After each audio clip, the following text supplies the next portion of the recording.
Ju jeni? Ibrahim Haldeda. Ibrahim, sa ka ndryshuar Lura vitet e fundit?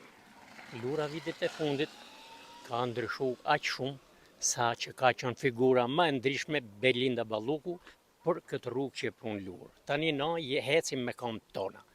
Ngrem hotele, ngrem parqe, bën qatë dun me anë të rrugës. Pos që rruga asnjë gjë. Ajo e majti fjalën dhe brava i qoftë. Asaj mos i hift ferrën kamë. Kështu i thomi na Lurasit. Ibrahim, po ajo e ka ndërtu rrugën me taksat tona, kështu që...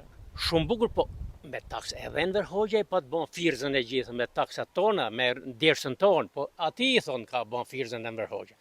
E në Belinda Balluku, kush e boni para Belinda Ballukut? Asnjë. Pse vetëm rruga i duhet Lurës? Rruga on gjithë shka, pastaj mas rrugës vinë tjera. Rruga on gjithë shka, se vje me gjdo lloj makina, nuk është veç do të vish me fadrom. A ka gjëra tjera që ju i kërkoni qeverisë shqiptare që të investojnë në Lurë? Njeriu është i pa ngopun se e ka synin shumë zmadhu, me kërkojmë shumë gjëra për qeverisë. Por avash do të rregullohet. Atë mushet menja. Sa investime kanë filluar të bëhen në Lurë përveç rrugës? Pra edhe bujtinat kanë filluar që të ndërtohen? Bujtinat kanë filluar shumë të ndërtu, bile këto kohët e fundit janë bën mbi 10 bujtina këtu në Lurë. Rruga pra është zhvillimi kryesor. Dhe mu më bëhen qefi se unë kam 49 vjetë që kam hikë për këtu, dhe kur vinë Lurë me këtë ajër të pastër, rruga e pastër, do të vinë gjithë Lurasit, do të vinë këtu, do të kthehen në Lurë. Aty në Tiranë nuk ka ma për 2 milion vetë Tirana. Tirana është llogarit për 800.000 vetë, kaq. A ka që janë kthyer? Ka shumë që janë kthy. Dhe po kthehen për ditë, po shohin, po masin tokën e babës, se këtu tokë babe, nuk kemi probleme me kufite, me këtë gjanët, edhe kështu që do të kthehen gjithë. Ibrahim, ju në fakt folët pak për Belinda Ballukun, po e dini që qeveria ka vendosur që të investoj te paketa e maleve, një paket kjo që do marrë tokën e, po themi, në zonat malore dhe do investoj. Sa dakord jeni që tokën që ua ka lënë gjyshi stërgjyshi ta investoj dikush tjetër? Këto duhet tullet qeveria, duhet tullet tryezë dhe të bisedoj me familjarët, me njerëzit, kush e ka tokë babe, ku, si, qysh tek, nuk bëhet ashtu, glabrimi nuk është i mirë. Unë të marrë ty këtë mikrofonin nuk është mirë, të është i joti. Çfarë ndodh nëse qeveria bën këtë gjë? Nëse qeveria bën këtë gjë, forca është forca, është e drejta. Qeveria ka forcën në dorë me policinë e gjithë ta merr, nuk s'ke qa bën. Por me drejtën e Zotit është që të pyetet i Zoti i tokës të shpërblehet. Atëherë mund të bëjmë dakord, për shembull e bën një hotel, apo ai madhi që ka lekun.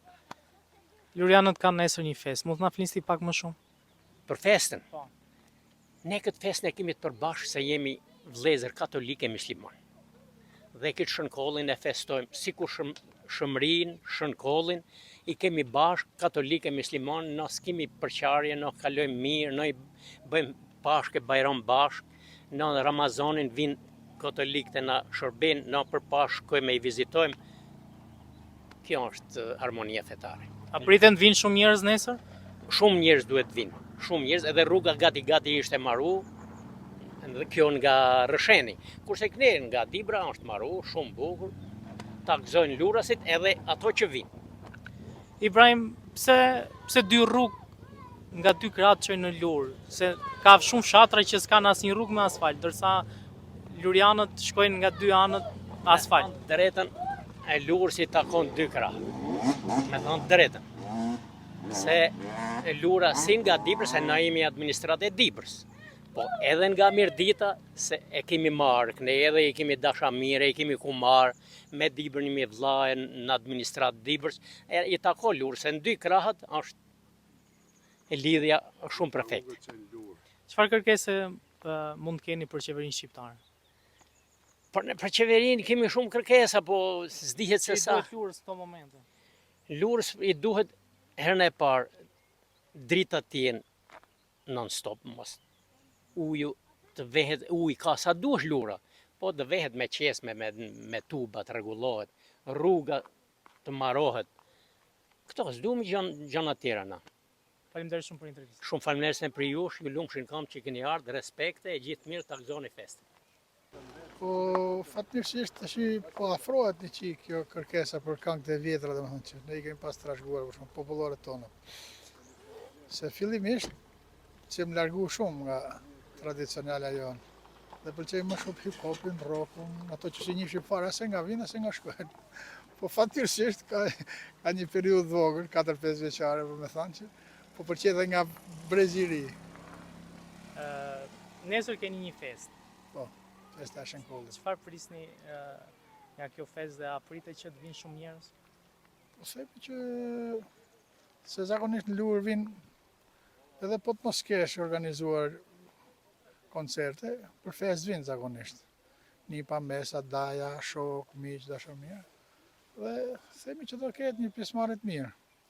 Kemi ftuar edhe këngëtarë nga Maqedonia dhe Kosova, Mahmut Ferati në Resmi Krasniqi. Kemi edhe artistin tonë Lurës, Ari Vladin. Besoj që do dalë mirë. Shohim pjesëmarrjet duke parë. Nuk e dim sa do të jetë. Në shumicën e këngëve ju i keni bashkë me Sherif Dervishin. Sa ju mungon ky këngëtar? Sherifi na mungon shumë. Dhe qeni fatkeqësi e shkputja e Sherifit nga grupi jonë.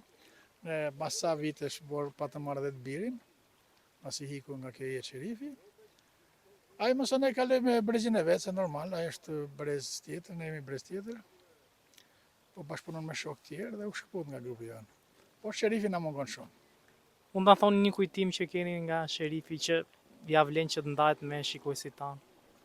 Po të që me Sherifin kemi patur shumë kujtime, po unë kujtime më të fundit e kam atë ditë që ai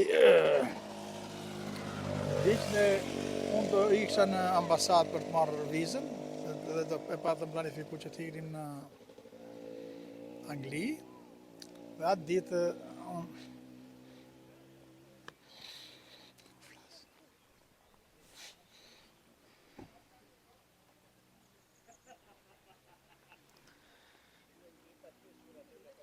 Keni vazhduar më të krijoni këngë pas ikjes Sherifit? Po, kemi vazhduar prapë, kemi bashkëpunuar edhe me këngëtarë tjerë, por të Sherifi